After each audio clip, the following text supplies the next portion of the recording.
This week's episode is brought to you by Kleenex, because you're probably gonna need a box. Get your mind out of the gutter, son. It's a sentimental one. Close your eyes and breathe deep for this potent hit of Zen Storytime on Buddha and the SLUT. So yes, it's true, I am back in Thailand after a chilly winter in Greece. And I keep coming back here because there's something special about it. There's something about the duality inherent in the place. I've spoken of that before. There's the warmth, there's the lushness, there's the sensuality, the incredible food, the warm people, the beauty everywhere. But there's also that third world harshness. There's also a toughness. There's like the Muay Thai spirit, and there's, scrambling to survive. And there are drunken Aussie tourists and violent Russian tourists. You look at me again, I stab you in the face. You see my wife, she is #1 prostitute. 10,000 you can have. And, for some reason it keeps luring me back. Not just because the humidity makes me look about 10 years younger. Gotta love plumping up the skin. But when I come back, each time, I'm reminded of the formative experiences here, the things that really kind of shaped me during this later period of my life, during midlife. And I would absolutely say that my first 10-day silent retreat at Swanmok near Suratani certainly did that. It stirred up a lot in me, and a lot of stuff that I had buried, in particular something that was deeply troubling and made me realize what is always there in the background. Whether you're somewhere beautiful, whether you're somewhere ugly, the beauty and the ugliness is in yourself, and usually it's based on what you love and what you fear. Well, I love my deep relationships, the things that made me feel like I had family.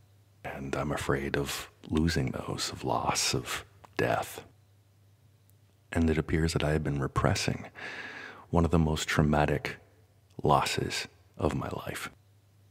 I've been pushing it down and coping and pretending everything was fine, but as Jung says, right, you hold down the shadow for too long. First, it comes out in your dreams as nightmares. Second, it comes out in the people that seem to approach you randomly and, bring their karma into your world and cause you stress. They're all mirrors for your shit. And then third, it comes out in health problems, which is why a lot of people think that repressed emotions can lead to cancer. We can talk about that another day. But speaking of cancer, it was back in 2008 when I lost my best friend to ovarian cancer. Joanne, she came down with ovarian cancer. She, of course, did all the traditional routes. She had her surgery, she had her chemo, and seemed to be free of it, seemed to be into remission. But then a few years later, it came back into her stomach and then her spine, and then insidiously worked its way back up into her brain. She never complained. In fact, I think that's probably why she kept me at a distance in the end, because I was crying and I was overwhelmed and I was sad and I was angry and I was suggesting every alternative treatment possible, and that just wasn't her way. So when I came back from walking on the Santiago de Compostela in Spain in 2008, and I came back to see how she was, I had been gone for 2 months. Imagine the baseball bat in the face that is the news received from her brother over the web that my sister, your best friend, Joanne, is sadly passed, and there'll be a service in a week. I didn't get to say goodbye. I didn't get to apologize. I didn't get to really tell her how much I loved her. And then I pushed it all down. So this piece that I wrote was right after, a few months after I did my 10-day silent retreat, Buddhist silent retreat at Swanmok. And, here's the story. And maybe it'll be something of worth for you. I hope so. It's called Of Endings and Enlightenment.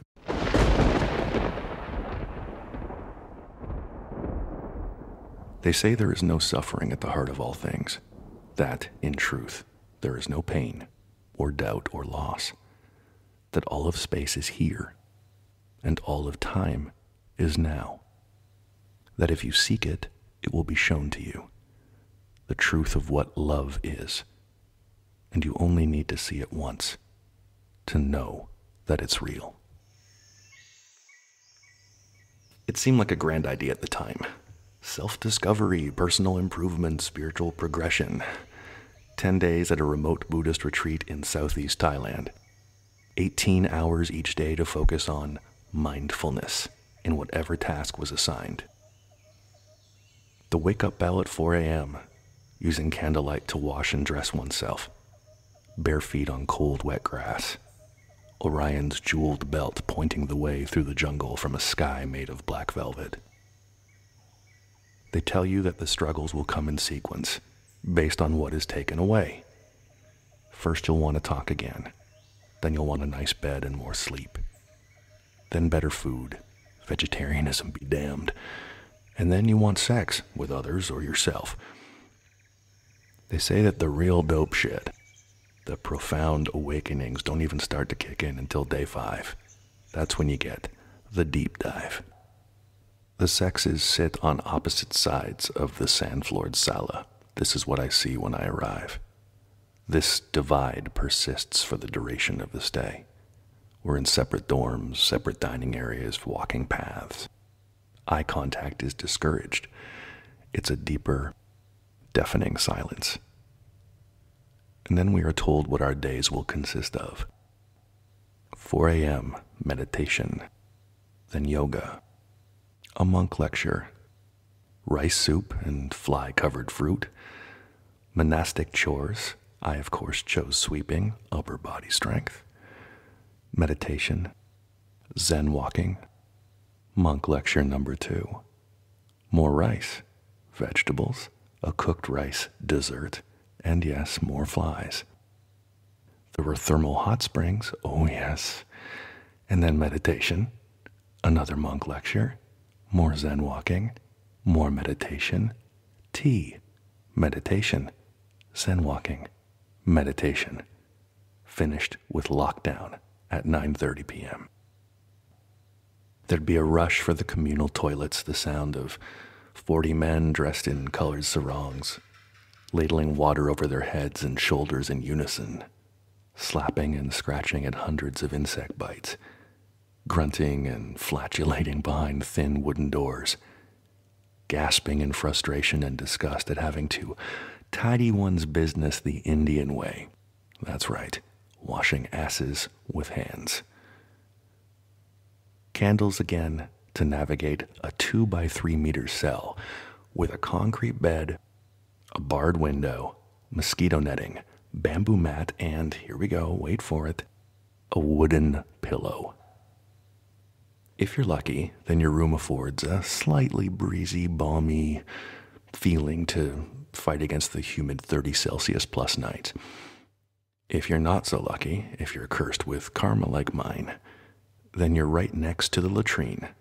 The air is deathly still, and there's a spider the size and furriness of a kitten guarding a pulsing egg sac a few feet above your face.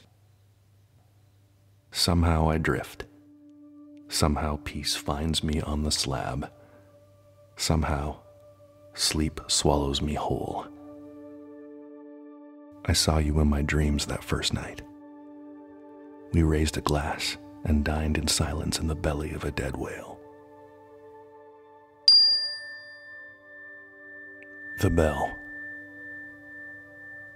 The day-long orientation didn't count towards the stay, as attendees are allowed to talk until 8 p.m. On the first real morning, day 1, you're tired, and you're sore, and more than a little overwhelmed. But it's still so new, so novel, it's pretty much exciting. You can see the hopeful sparks in the eyes and faces of others, which are the only proof you'll have of this feeling in the outer world, as all mirrors are banned, no more self for 10 days.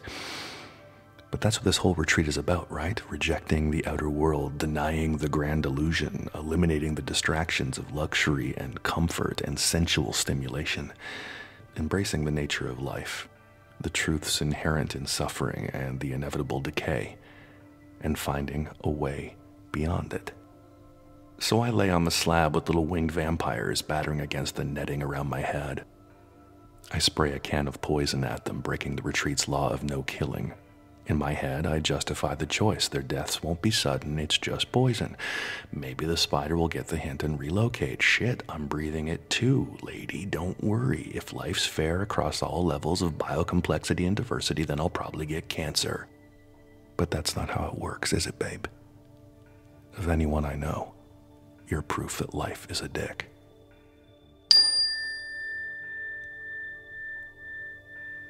The bell.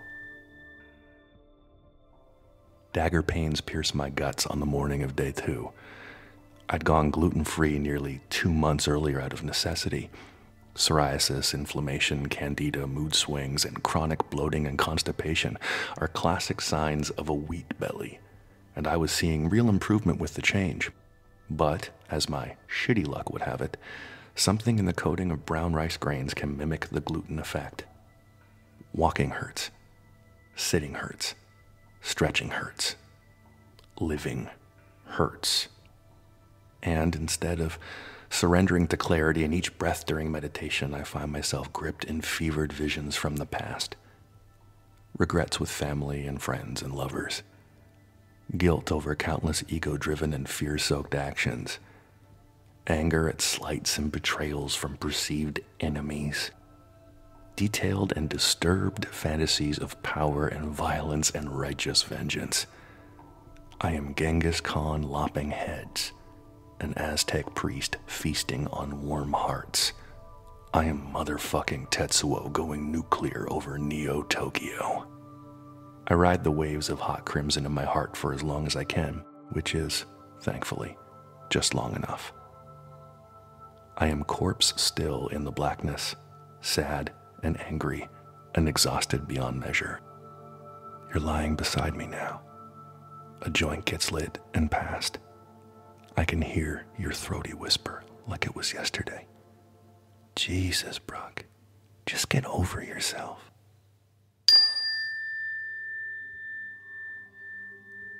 The bell. The gut daggers become bread knives. Day 3 is a sleepless, poopless, hopeless purgatory. I try to counter this by smiling at my fellow inmates, desperate for even a dram of relief and goodwill. But the mirrors in their eyes are all cracked. Faces are sullen. Eyes are pained. Mouths droop low and misshapen with the weight of unspoken despair. When the monk gives his afternoon lecture, he reminds us that the world of Maya, our collective human delusion, is an engine of suffering within which we are all destined for decay and sickness and death. Where was this 5 years ago, right, babe? All you really needed was a robed eunuch around to shove a chemo-tipped newsflash down your throat.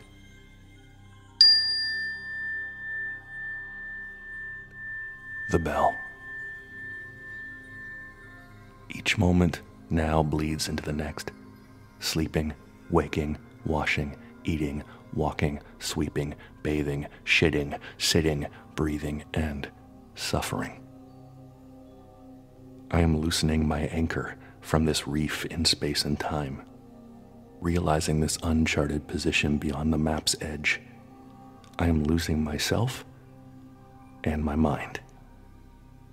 I do as the monk says and focus on the in-breath at the tip of my nose. I follow it as it snakes down into my belly. I watch it twist and swirl there like a warm and golden cloud, until the outbreath, where its heat moves back up through my chest, igniting a small sun inside my head. I see pictures, flashes, symbols, and faces. I hear your laugh like it's new. Before now, I couldn't have recalled it with a gun to my head.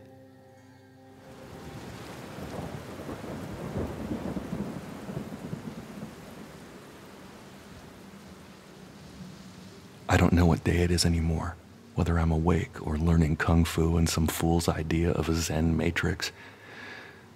But I squat and cross my legs and strengthen my back and position my hands and close my eyes and breathe deep anyway. This could be the first sit of the day or the 8th, or I'm dead and lost in my own sad corner of the Buddhist bardo. With a curtain of rain behind him, the seated monk starts the show. To be free of this world, to move beyond the delusion of separation and self, to transcend suffering, we must pierce the veil of space and time with perfect concentration. We must reach absolute union and oneness. We must achieve samadhi. To fall short in this means to be trapped on the wheel of death and rebirth, a prisoner of samsara. The breath wants to leave me, so I exhale. Without warning, my mind drops. Suddenly, I'm falling in all directions at once, through a trap door in the universe. And then I remember.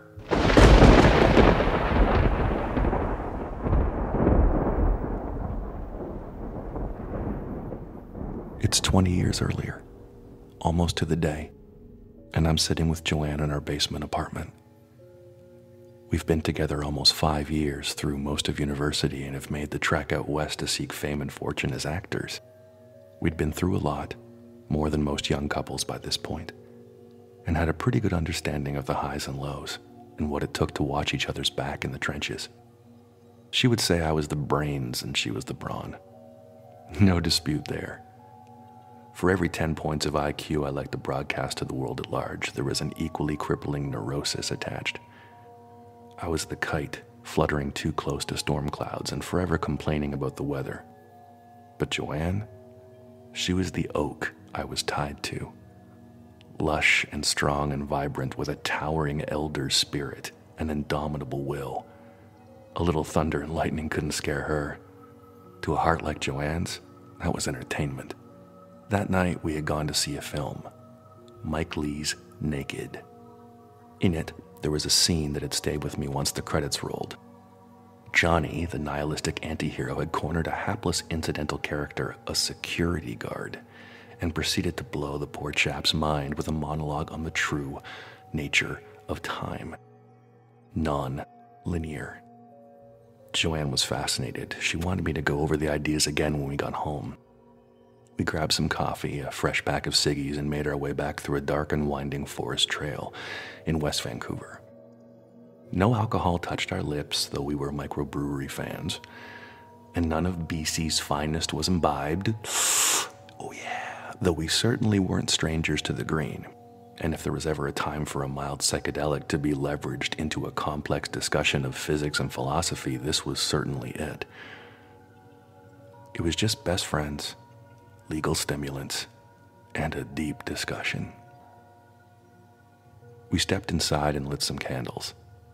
Joanne had convinced me to paint the flat a deep Norwegian forest green a few weeks earlier. 3 coats later, our home felt like a continuation of the woods outside, the carpet like warmer, drier moss.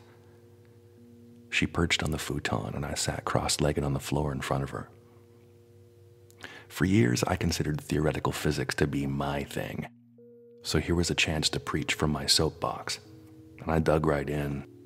Arms flailing and eyes fiery with passion. It might have been minutes, it could have been hours, but time seemed to dilate and then contract as I spoke, mirroring the ideas I was trying to illustrate. Relativity, superstring theory, quantum foam, multi-dimensional mathematics, many-world theory. The more I talked, the more I felt like I was outside myself. It was like my mind, my perception was swelling like a balloon and somehow brushing against hers. I could literally feel when an explanation or concept was clicking into place. Then I'd rush to go further, drill down deeper, to the center of it all.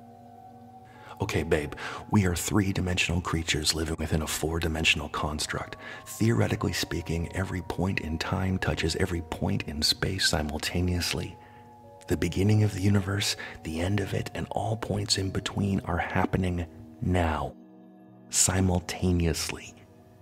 But from our vantage point, down here in Dimension 3, we experience this as points along a vector, of time unfolding moment after moment. That's an illusion. Her eyes widen.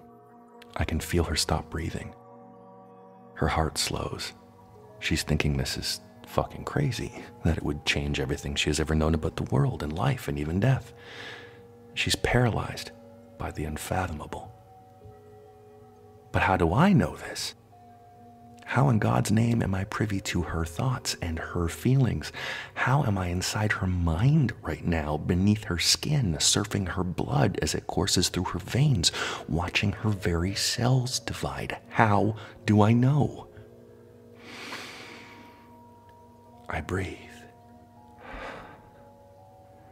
I am suddenly aware of the carpet, of a clump of red candle wax dried and flaking some 20 feet away, near a hole in the drywall where a line of ants marches in and out, a hole that leads through the wall outside and into the uncut grass out front. There's an anthill in the moist earth. The trees shudder and shake and sway overhead. The wind swirls and howls in crescendo. The stars tilt, gleaming in the void. So many stars.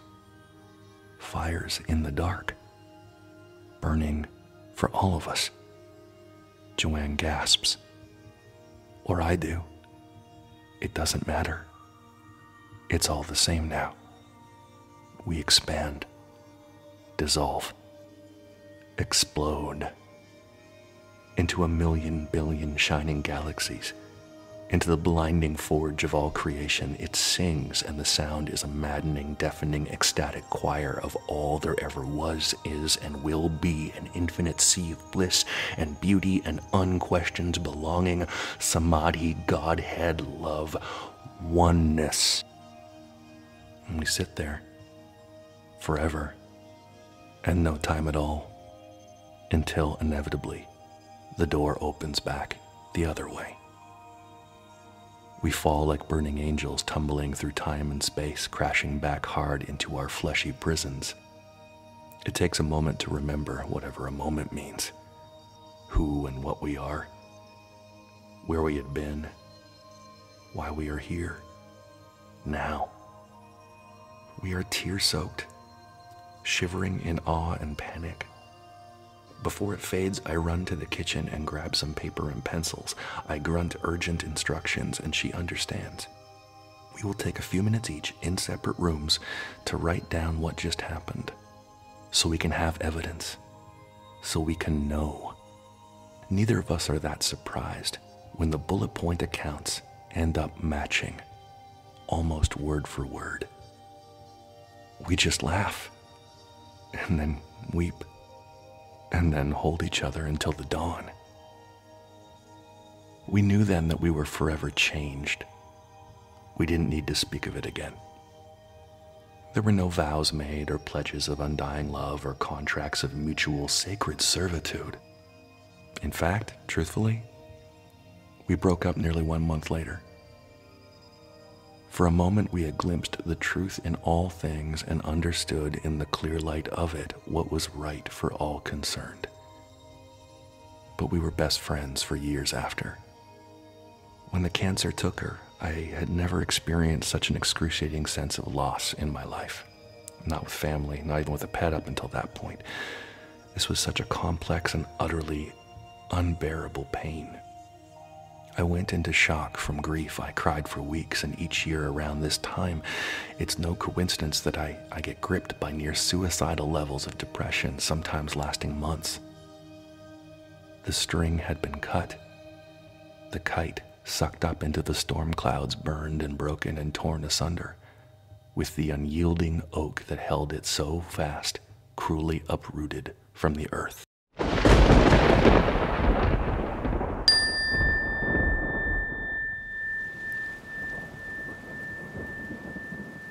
The bell brings me back. I breathe, and the rain stops. I breathe, and the monk smiles.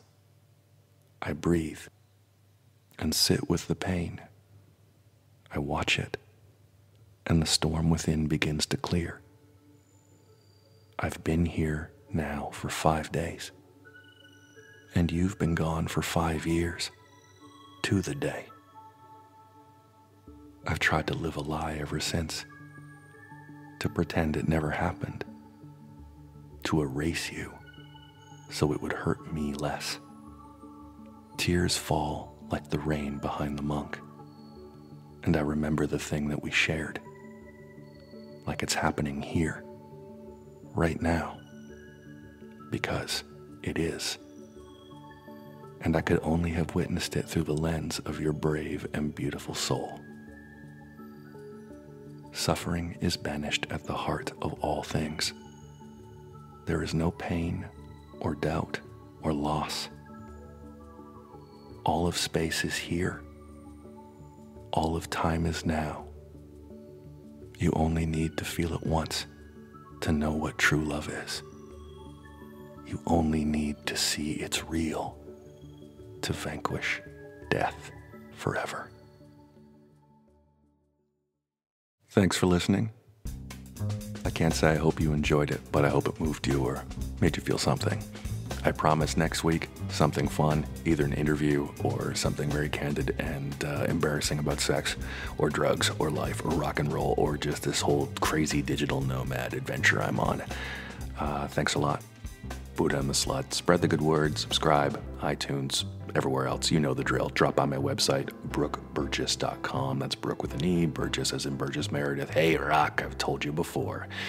And send questions my way, because I will at some point pull a Bill Burr and answer them, or I'll pull a Joe Rogan and be a dick about it and say you're weak. All right. Love you lots. Peace.